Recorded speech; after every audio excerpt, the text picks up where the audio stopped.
to this happy place, welcome.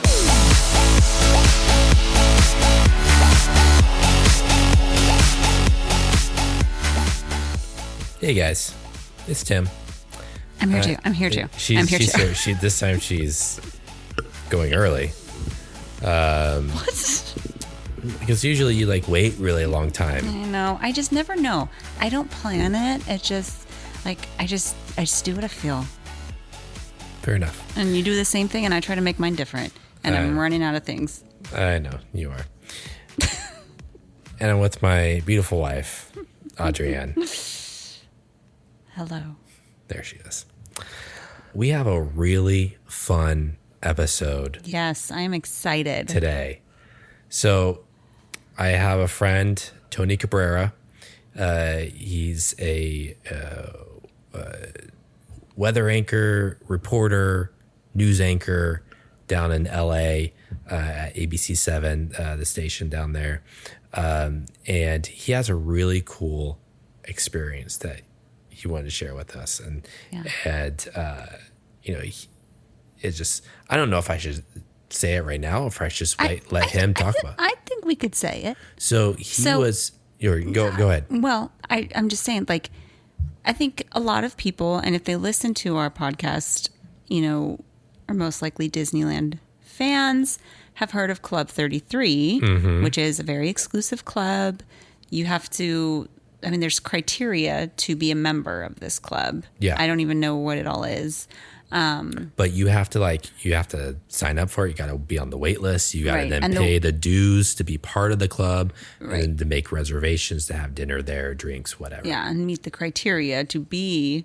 Yeah. And then, also I think the wait list it's crazy long. It's you can't even get on it now. Yeah. So there's that. But then there was also, do you not want to say? No, I say, yeah, we could talk about it. Okay. 21 Royal, which is above Pirates of the Caribbean. Mm-hmm. It used to be the Dream Suite that you had to win, I believe. Yeah, the only way it was to win a it. Stay there. It was during the 50?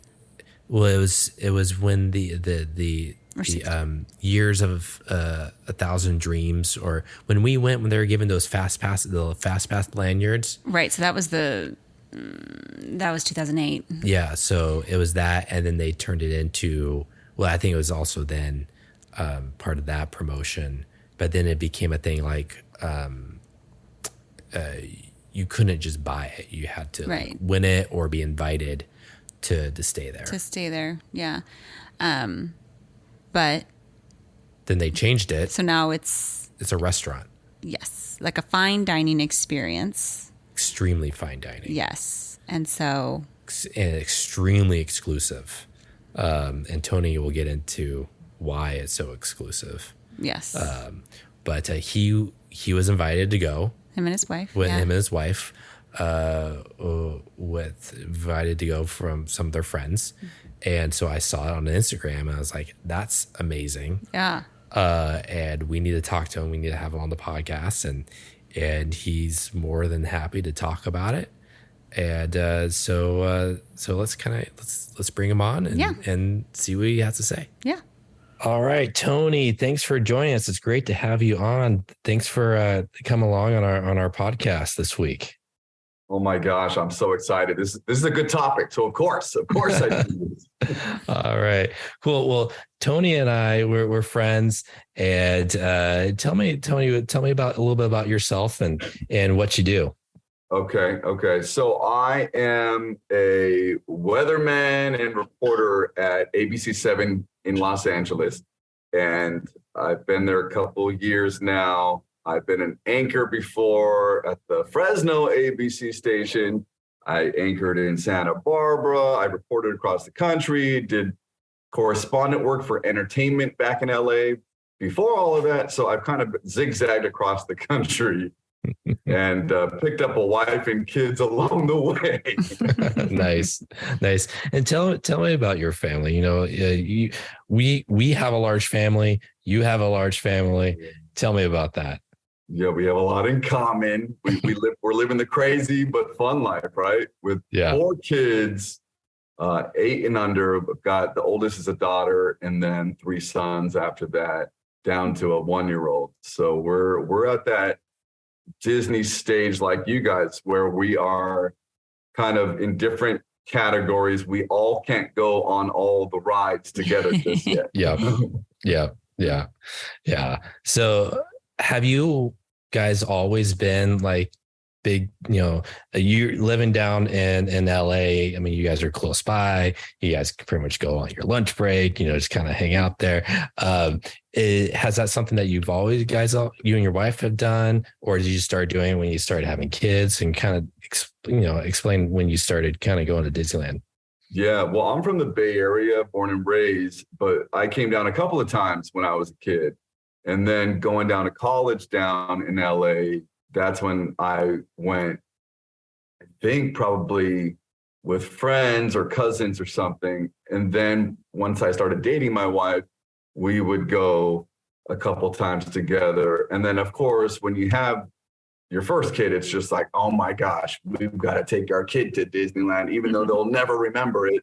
And then once they started getting bigger and getting more kids, it's now a must multiple times a year. Right. For sure. Yeah. It's almost like they've been more than I have.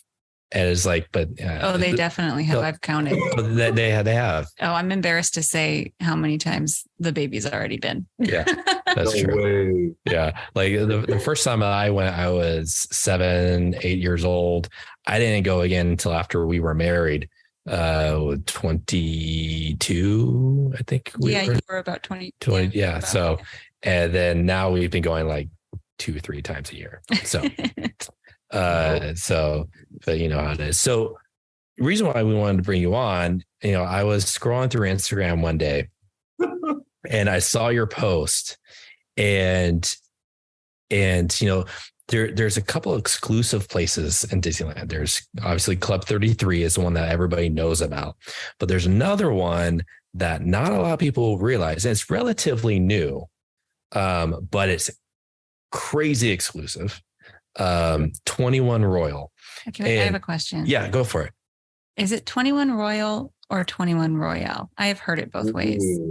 Ooh, that is a good question. And so okay, so finish. Go. As I was scrolling through Instagram, I see you with your wife on a date night, dressed to the nines. You're in a tux or just suit and bow tie, and you guys got invited to go to 21 Royal, 21 Royale. So you were there. How did they pronounce it? It was incredible, and they pronounce it 21 Royal. That is the official way. Okay. Good to know. Curator said it. But the people that I went with, they called it 21 Royale because it sounds better that way. Fancier. So then I messaged you. I was like, oh my goodness, that's like the most exclusive place to go in all of Disneyland. How did you end up going, first of all? Oh my gosh. Well, here's the deal though.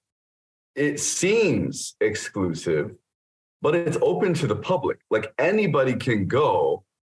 The problem is it costs a lot of money. That's why it is exclusive, because it kind of prevents others from going because of the price tag. So it is for 12 people. That's the max. You max out at 12. Because it's a fine dining dinner experience. It's up until now $15,000 for 12 people. Ooh, wow. Yeah. That's a lot. This year it's going up to $18,000. Wow. Oh my goodness. Raising those prices. Yeah. Oh wow. But I did not pay that money. I am blessed. My wife and I are blessed to have really cool friends, Juan and Stephanie Mejia, who invited us to go. They are Club 33 members at Disney. Oh, wow. And they go multiple times a year. And they were always saying, oh, we'll take you guys one time to, Club 33, get some babysitters for the kids one time, and we'll go, oh, cool. But then all of a sudden, that never happened. And then all of a sudden, they're like, hey, we want you guys to come with us and our friends to 21 Royale. And I was like, what? They're like, yeah, you need to make this happen. They explained the whole experience, and we quickly found babysitters. Yeah. Yeah. And it was the night before Christmas Eve. Oh, so wow. that added like kind of some craziness to the mix of like, oh, can we find somebody, you know? So that was the one challenge, but we were determined to make it happen because it could be a once in a lifetime opportunity, right? for sure. Yeah. For sure. Yeah. And so was there a group, did they have a group of 12 people, or was it just you and them? They had a whole group of 12. And oh, wow. So it's the dining experience is set up at a beautiful square, elegant table that's set up in what was planned to be Walt and Lillian Disney's. I don't want to say apartment because they have an apartment above the firehouse, right? Mm-hmm. But it was supposed to be their living space to entertain guests, whether it's dignitaries or celebrities or whatnot. That's what was planned. It never happened. And then in recent years, they decided to actually move forward with those plans and turned it into. It was the Dream Suite. Remember that during the 50th anniversary? And it was, I think, at the art gallery at one point before that. Oh, really? I didn't know that. That people could just go up above Pirates of the Caribbean and go check out the art. I didn't know that either. That's what I was going to also mention. It's like, when you're going to Pirates of the Caribbean, that's the building above it. So for people who don't know, so when you're going to Pirates of the Caribbean, there's, you go under that bridge, and then as you're going through the line, you see this building up above. There's staircases going up to that. That's 21 Royal up there. And so yeah. So tell me about, dish the experience. So what happens when you first get there? Okay. So you actually park at the Grand California. Oh, wow. They have like an exclusive parking spot for you. Well, it's valet. Like it Got it. You go to the gate and you're like, hey, I'm here for 21 Royal. And then they're like, okay, move forward. You get your valet. Then you go meet at the fireplace inside the hotel there in the lobby.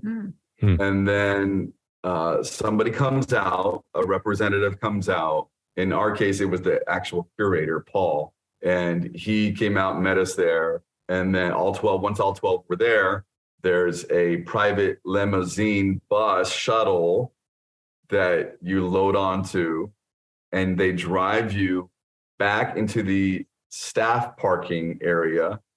And then through the back of the park, like you're going through and you're past like, oh, there's Rise of the Resistance, the back of the building. There's like they're pointing things out like as they're like moving parade floats by, like where they're storing things and everything. And then you make your way behind Pirates of the Caribbean on that side of the railroad tracks. And then you walk up to some gate by the railroad tracks at New Orleans Square, where you can get on the train there. You cross the tracks, all 12 of you in your tuxedo and beautiful gown, crossing the railroad tracks. And then you go down into that corridor that leads through. I think there's like a Pandora right there. There's the entrance to Club 33. You walk past towards Pirates of the Caribbean, go up those staircases that you just mentioned. Yeah. Above the line. And there's the door there, and you walk in and bam, there's the lobby. That's awesome. Yeah. Right when you get in. Yeah.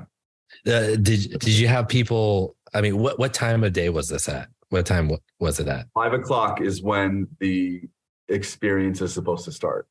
Got it. So did you have people like staring at you? You were in line of pirates and you're like, why are they all dressed up? And why are they going up those stairs? Yeah. How do we get up there? Yeah. I know. Well, one person asked, "Are you guys here for a wedding?" And then I didn't really know. I was like, "Oh, we're here for like a fine dining experience in the park." And then our friend said, "Just tell them you're going to 21 Royal." You can say it. Just drop the name. Just drop it. Yeah. Yeah.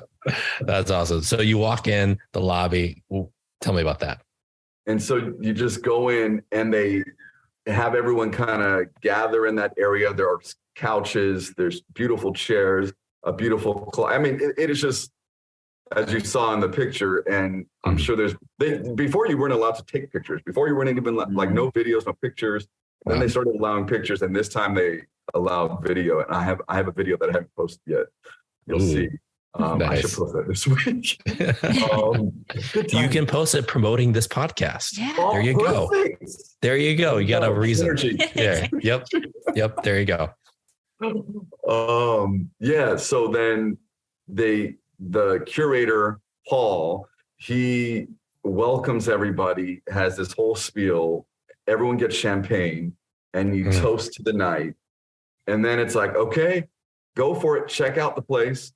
And it's a free for all. And you get to go through, there's a master bedroom, and you walk into that room and there's buttons to push and the whole room changes. It goes dark. And then there's just these Disney type of lights that go everywhere as if Tinkerbell were in the room. And you can lay on the bed. You can lay on the sofa in the room. You could go in the bathtub and take a picture. Beautiful, elegant bathtub. There's a makeup powder room. Everything is just to the top elegance for a king. And then you go into also, there's a second bedroom with 2 other beds. And then there's the balcony that looks down onto Norland Square, where eventually later in the night, you watch the Fantasmic show. Nice. Oh my gosh. Yeah. And then there's the dining room, of course, where you eventually have your 6-course meal. But before they welcome you there's a private bartender who is offering specialty drinks that are exclusive to 21 Royal, but also any drink you want, really. I assume it's open bar for the price that you're paying. Everything. Good question. You never know. You never know. True. Everything is like the moment you park. Right? Everything beginning to end is included, and they don't bring out a check, and you don't even tip. It's just all inclusive. Don't have to worry about a thing once that reservation's been made, really, and once you arrive. Wow, that's awesome. I was going to ask something. Well, the dining experience comes. Yeah. So it was about the food, because I'm very curious. Well, of course. Okay. So I assume it's probably like a prefixed, dinner. So tell me about the dinner course. Okay, so it is every time you go, it's going to be a different dining experience from what we learned. So, because I would hope so, because you're paying $15,000, you won't want to have the same thing over and over again. It's like, I had this last time. The couple that are friends that took us, they have been there 4 times. Wow! And this was the second time they had gone in 2022, and so they're huge Disney fans and all about living it up Disney style, because that's their passion, right? And so the 6-course meal is different every single time. And here's the menu. You have them. They let you take the menu. They gift you there's at the end of the night, there's a gift bag that everybody gets, and you walk around. When the moment you enter the dining room, everyone has their place card in front of their plate, and it is just to the nines. You have the meal. It's 6 courses. So we started out with bacon and eggs type of appetizer, and then every course is paired with a wine. and there's a sommelier explaining every wine pairing, and then the chef comes out to explain every dish. And it's Disney style, right? So it's storytelling at the same time. I've never heard courses explained in such a poetic, beautiful storytelling type of way. It was just, that's awesome. What else would you expect, right? From I mean, it has to be. Now, were they Disney themed? Like the names? They were not. Okay. They were. That's the thing, is that it's all Disney, but you feel like you're in a fine dining, 5-star, top of the line restaurant in America, right? So that just happens to be in Disneyland. In Disneyland. Yeah, awesome. I don't know a better way to describe it. You know, you might think, oh, you know, can I get the Mickey Mouse steak? Do you have the Mickey Mouse shaped chicken nuggets? I really like those. I'd like you can get them at Costco if you have those. The goofy fillet, please. Yeah. Yeah, so there's kind of like a mix of that fine dining, but also the Disney fun, because the presentation, when the chef comes out, when the chef comes out to describe each course, it's not like uptight and, you know, sometimes you go to a fine dining experience and it's a little stressful.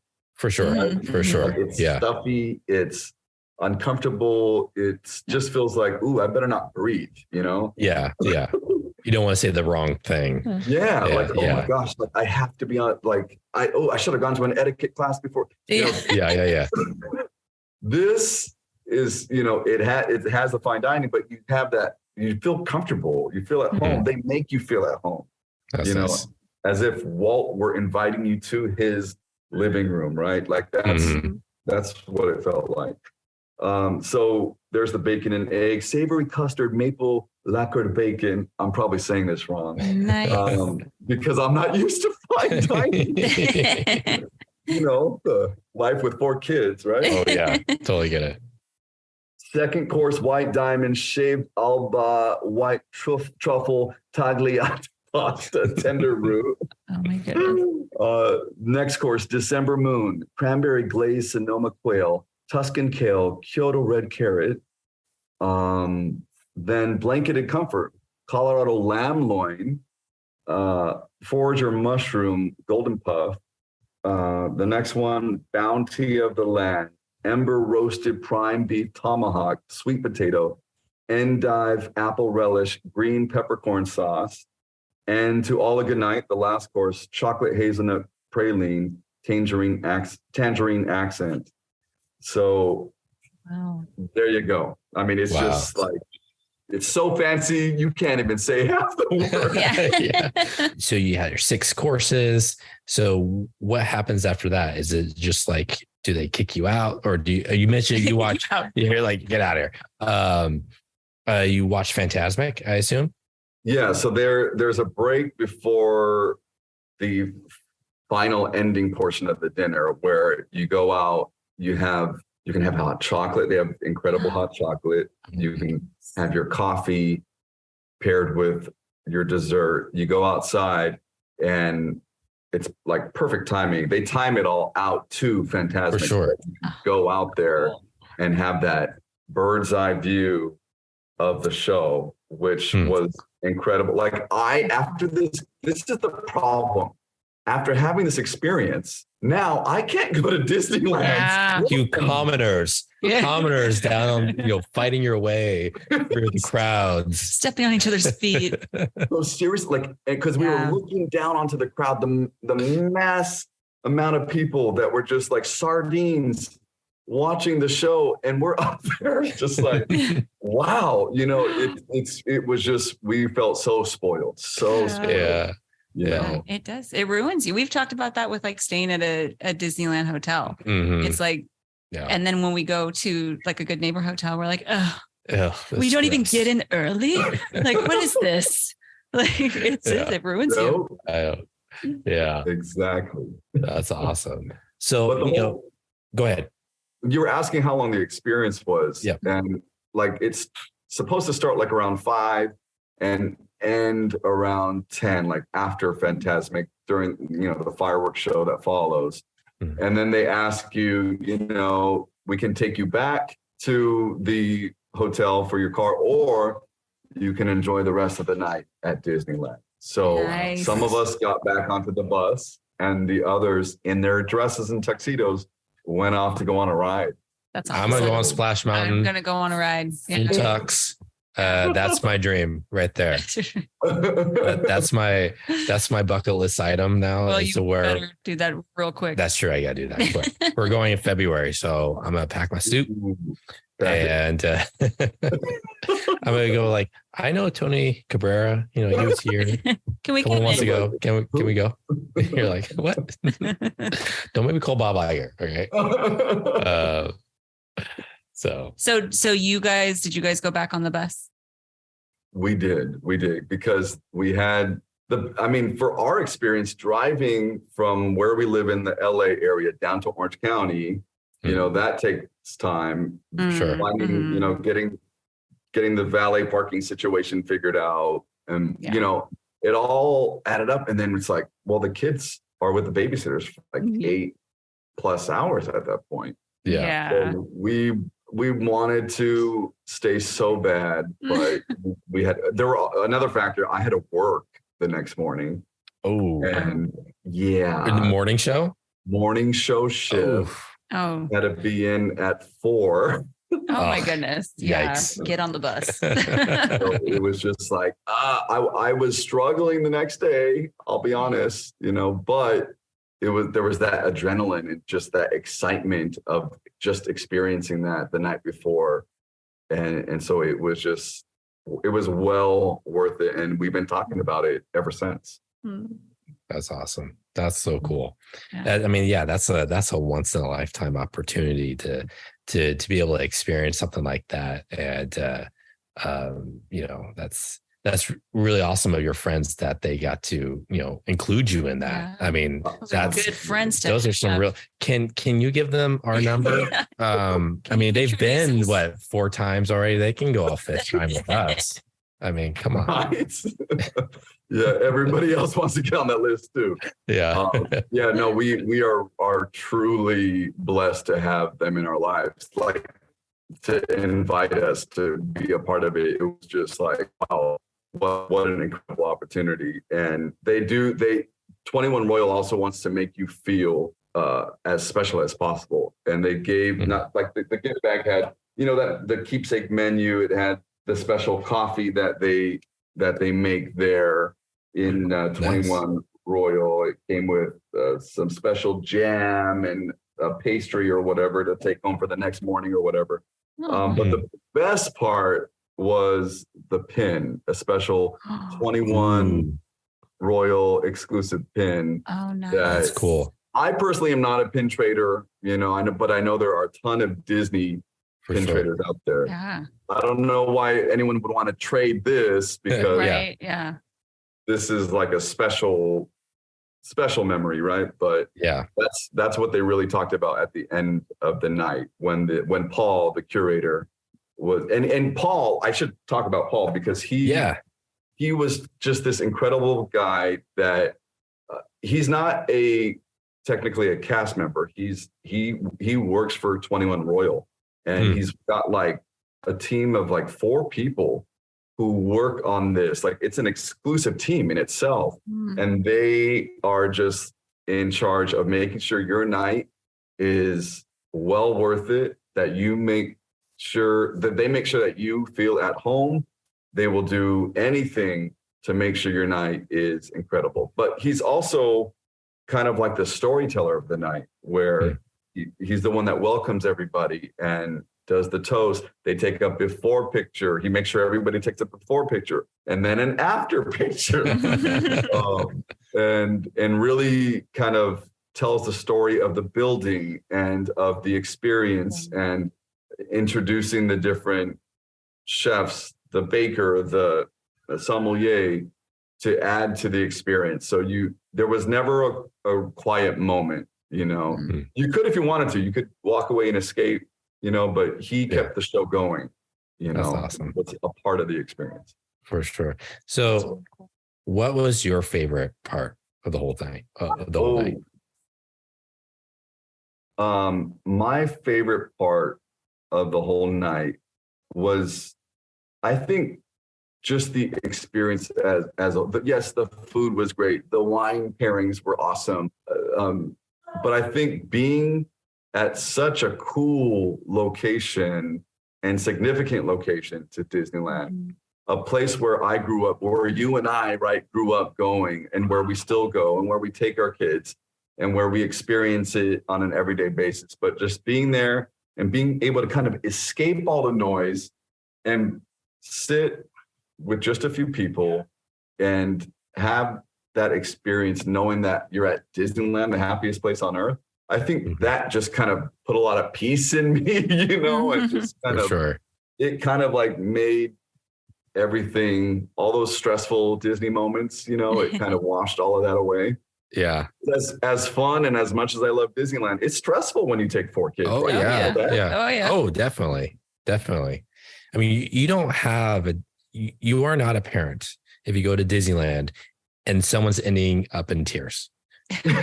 That's not a Disneyland trip without crying, tears, and tantrums.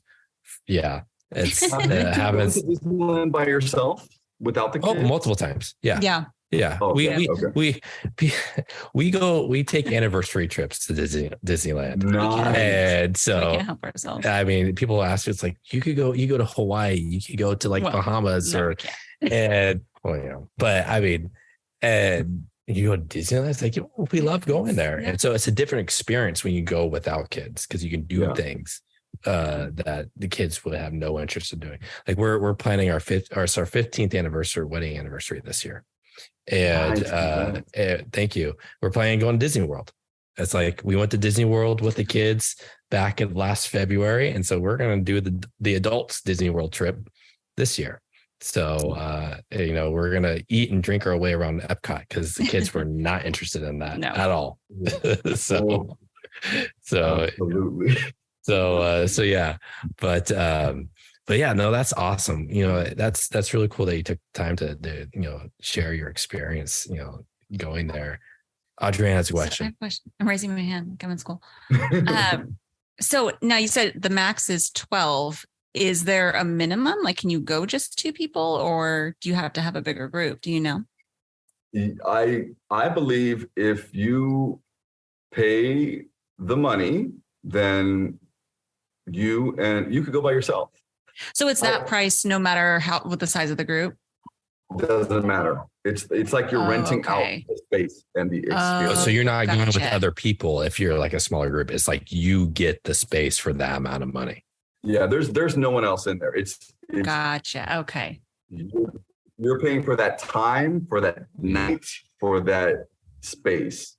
Right. So it's I heard a rumor that Mr. Jack Sparrow rented it out just for himself. So is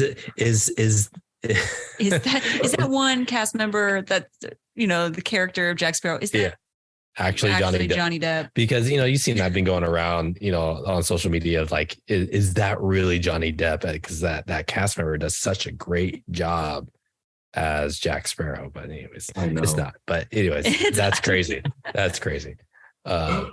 So that's so cool. I'm so that's awesome that you got to experience that and have that memory of going there and just to have those friends. I mean, that's what I keep going back to. I was like, man, we need new friends, man. Well, but here's the problem though with this is that it, like I said before, it kind of makes you so spoiled. For sure. Like, wait, are we gonna watch Fantasmic behind this row of people?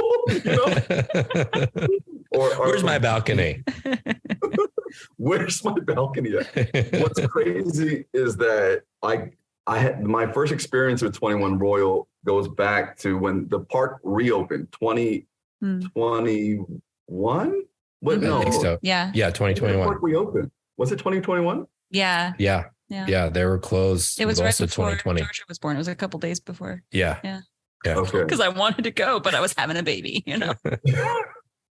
Yeah. So they were having some type of press event, and they had us there. And I got to interview the president of Disneyland, Ken Potrock, and they brought us up to that same balcony where 21 Royal is, and that's where the interview was. I didn't get to see the rest of the house. I just saw the dining room. I walked past the dining room into the patio area balcony, and I kind of heard, they kind of explained what that experience was, and I was just like, wow, to only dream. Yeah.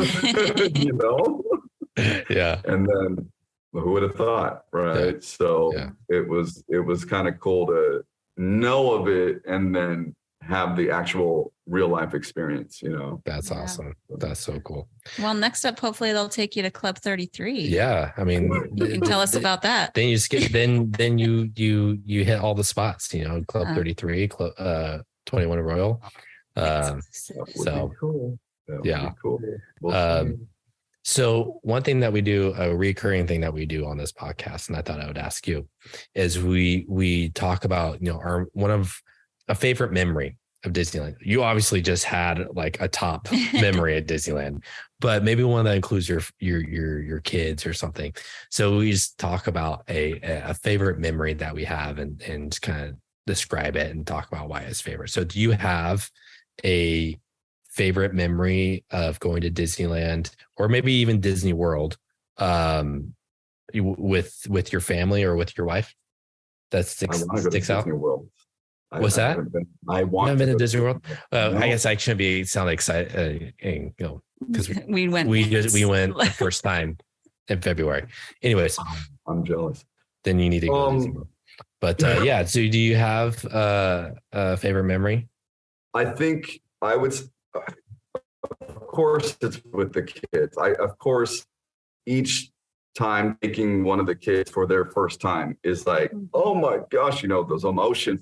I'm seeing Mickey Mouse for the first time. Those are, of course, huge memories for me and top, including the 21 Royal. But I will say the day Disneyland did reopen, and I got to cover that, and I got to see the flag raising ceremony for the first time since it had been closed that whole pandemic, and witnessing all the people walk in and seeing the joy on people's faces, seeing life kind of go back to normal. It wasn't normal still, right? That was still kind of barely coming out of the pandemic. Yeah. But it was incredible, because for me personally, it was just like anyone, the pandemic weighed on me, right? And to talk about and to report on stories, because at the time I was an Orange County reporter, I was reporting on all the businesses around Disneyland that were shutting down or that were struggling through the pandemic, and how Disneyland is such a big factor for not just Anaheim, but Orange County, Southern California, America, the world, right? And so it was so symbolic to me that, and I knew it would be for the country, right? For that to happen. For some reason, Disneyland's the gold standard, right? Yeah, for sure. That to me was the favorite moment and probably most emotional of Disney. Yeah. I literally have chills thinking about it. Yeah. About like being there when it's reopening. Yeah. Yeah. That's so awesome that you got to be there. Yeah. I remember watching you were broadcasting live on Instagram. I remember. I was watching your live Instagrams that day. And and I remember you bumped into Bob Iger, or he bumped into you, or I forget what happened, but it was something like you were going live, and then Bob Iger, obviously he knows who you are because he watches you on ABC7, and he asks you a question while you're live on Instagram, and then you're like, oh wait, I gotta stop this. Yes, I forgot about that. Yes, that was that same moment. That was the flag raising ceremony, and he came up and was like, because gosh, there's another story attached to this. My wife had ran up to him a couple months prior to that, maybe weeks before that, in downtown Disney, because we were passing by, and I was like, oh, there's Bob Iger. She's like, what? You need to say hi. I'm like, no, you don't understand. He's Yeah. Bob Iger, like one of the most powerful CEOs, president and CEOs in the world. She's like, I don't care. That's like you work for him. Pregnant, runs through downtown Disney That's to awesome. Bob Iger and all of his handlers and other, VPs in the company. And she's like, excuse me, is that Bob Iger? And Bob turns around. Well, yes, it is. My husband works for, and I'm like behind her, all red with a stroller with the other kids. Like, I'm so sorry. That's amazing. And then he was just so nice, so down to earth, asked us questions, spent 5 minutes just talking to us. Yeah. That's why when the Instagram Live happened, he had come up to me and was telling me, hey, it was so nice to meet you and your family. Oh, that's nice. I'm so glad he's back, right? Like he is just such an incredible person and has been so generous to me in being personable that way, right? As being a peon in the company. Yeah. To do that, to remember me, to remember my wife and my family, like that. Shoot, that day was the best day, right? That's an awesome memory. That's awesome. That's so cool. Awesome. Well, Tony, thank you so much for taking time. I know, you work a crazy schedule. You're probably falling asleep right now. But I appreciate you taking the time to talk about Disneyland. I mean, it's something fun that we like to do together, and great that you were able to join the fun and share your experience. Absolutely. One of these days we should go, all of our family members, the 4 kids, your 4 kids, go to Disneyland. And maybe when they get a little bit older. I feel like, didn't we run into you one time there? I feel like we did. I've run into so many people that I know there. It's going to sound like Tim is a creep, but we were staying at the Disneyland Hotel and we were looking down at downtown Disney, and you were like, oh, there's Tony and his kids. No way. I don't remember that. And I think we were like passing, like we were coming and you were going or something. I feel like you only had your kids. Your wife had just had number 3, maybe. Okay. I know you've taken you've taken just your kids, which I applaud you. I bow down to you. I feel take all your kids by yourself. I feel like you guys had just had like number 3, maybe. And I remember because Tim told me about it, that you brought maybe your 2 oldest, and Tim was spying on you from our hotel. I don't remember this. I may have, you know what? I think I've posted about like Instagram stories, and Tim's been like, hey, I'm here too. And now I kind of do remember this. Maybe. I think that may have happened. Yeah. It's crazy. It's a small world, because many times when we're at Disney, there are people, at least 2 other people that we know that are there at the same time. Oh, for sure. Yeah. All the time. It happens all the time. So, all right, Tony, it was so fun catching up with you. Thanks for taking the time to talk to us. Yeah. And, if you want to post that video and just say, hey, we talked about it on the Dreaming of Disney podcast, follow us at dreaming.of.disney.podcast on Instagram. Shameless plug. Go for it. Yeah. Heck yeah.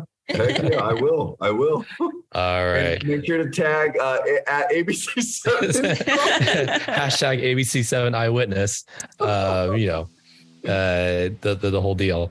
So that's awesome. Well, thanks so much, Tony. And maybe we'll bump into you at Disneyland sometime. Oh, yeah. Or maybe one day 21 Royal. Maybe when one of us is rolling, wants to get this podcast going, and let's save our tax return for a couple of years. So, all right, Tony, thanks so much. All right, thanks, you guys. All right, thanks. Bye.